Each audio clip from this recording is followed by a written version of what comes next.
Hi guys and welcome to Bomb Anime. It's your girl Rika. and Big Boy Summer here, bringing you another episode of Hot or Not. Today, MUSHOKU Tensei is in the hot seat and we're gonna judge. You know what it is? Let's get right into it. Creativity. You know, this is a normal isekai. Guy dies, reincarnates. It's been done before, so there's nothing like really interesting there. But I did actually like that the soul didn't enter the body until the actual baby was actually born. I'm not really hugely well versed on like different reincarnation beliefs, but I thought that was interesting. And I also liked that they actually used a different language instead of just keeping it in Japanese like the whole way through, which is what is usually done. So I actually like that they made the effort to have another language in the beginning, even though they went into Japanese afterwards. We obviously understand that they're still speaking in this other language, and I really liked that. Okay, Swagger Jacko.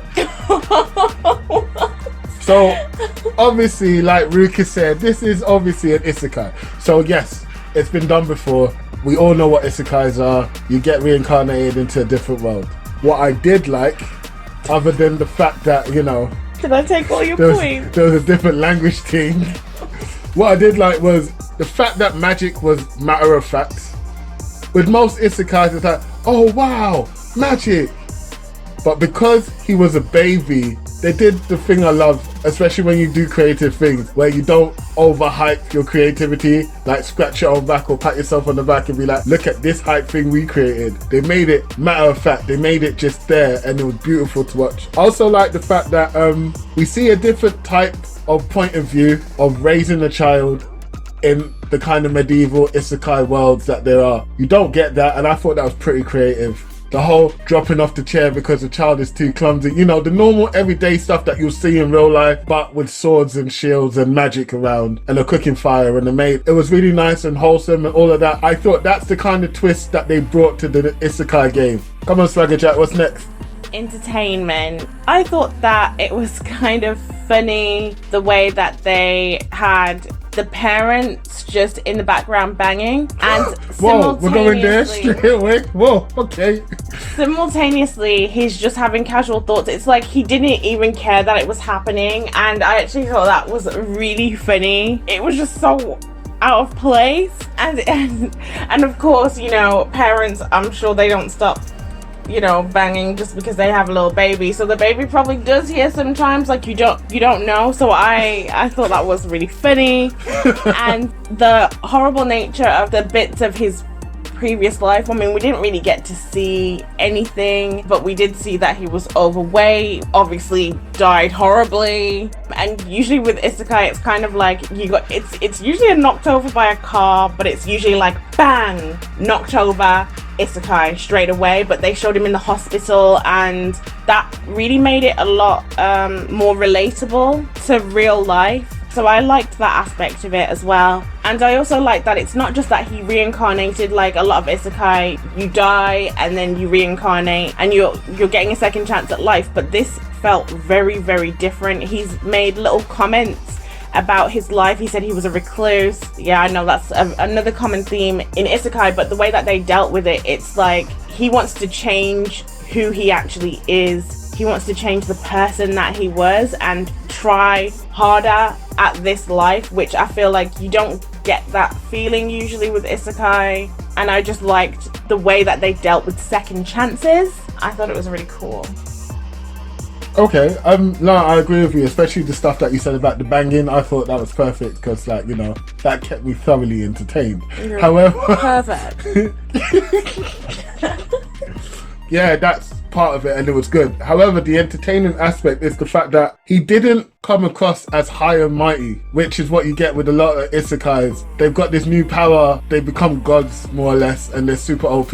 But he was very normal. Like, even the jokes he made about himself, saying, I'm overweight and this, that, and the other, it was like having a proper point of view as if your mate was the guy who got reincarnated. Like, do you get what I mean? And I like that. It kind of brought it a better sense of familiarity to me. Also, the little visual gags that they had. So, you know, when he was practicing the magic and then it made himself look like he wet himself. I thought that was hilarious. And they peppered that throughout. And I thought, you know what? This is a great story and I'm here for it. It was a bit long as a show, I thought. Character development.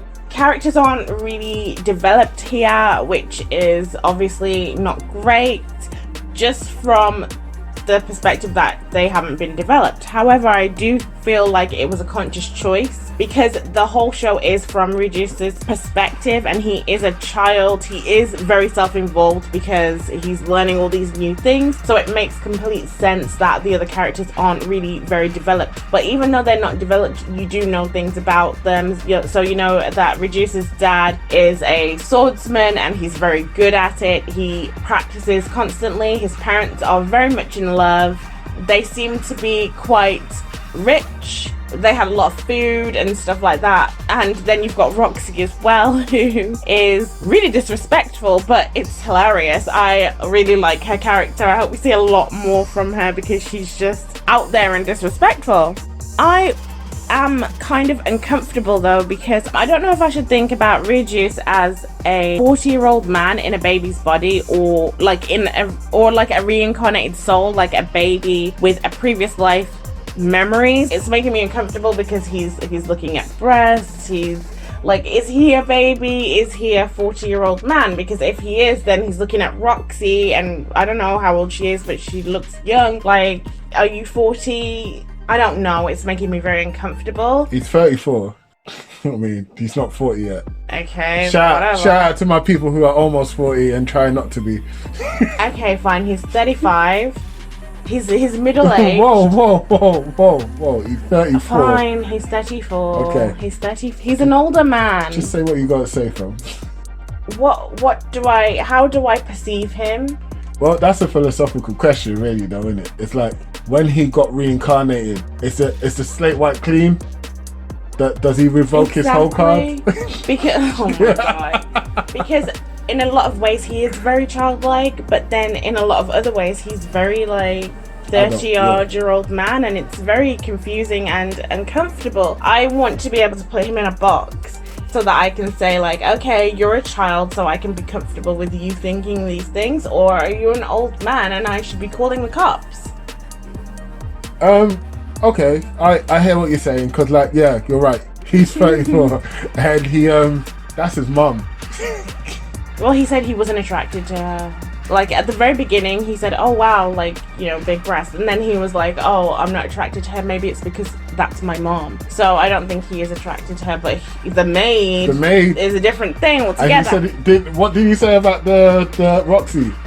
Didn't he go, oh my gosh, she's perfect? It's like, yeah, I want to marry her. Like, that's what I'm saying. It's making me very uncomfortable, but we are derailing right now off of our hot or not format. So let's get back on track. So character development for me, I thought, as you said, everyone else was irrelevant, and we should see it all from Regis's point of view, which is great. I like the fact that, again, like you said, second chances. So we see him working hard. We see him going hard at the magic. We see him going hard at reading. We see him moving around as soon as he can, trying to be mobile, trying to be a better person than he was.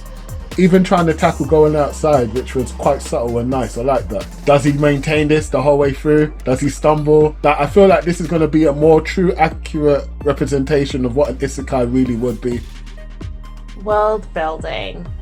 A lot of the other things we've already mentioned for me comes into play, such as the new language that makes it really believable. It's a world without like natural comforts. They've mentioned that there's no laptops. I'm guessing there's no electricity because I saw candles. I didn't see like any electrical features or anything like that. And I also like how they introduced the magic element. He was shocked at the magic. He was like, oh, what's this? And I feel like regardless of whether he was from this world or not, he would have thought that anyway, which I really liked, because, you know, he would have been a baby, he wouldn't have experienced this, and they are very much away from everything else. The world does seem very small at the moment because it is only just the house, so I really do hope that they are going to expand that, because who wants to sit here watching an anime that's only in one house? And also, are they going to like time skip this and age him up real fast, or are we just watching a baby grow? It's a bit weird.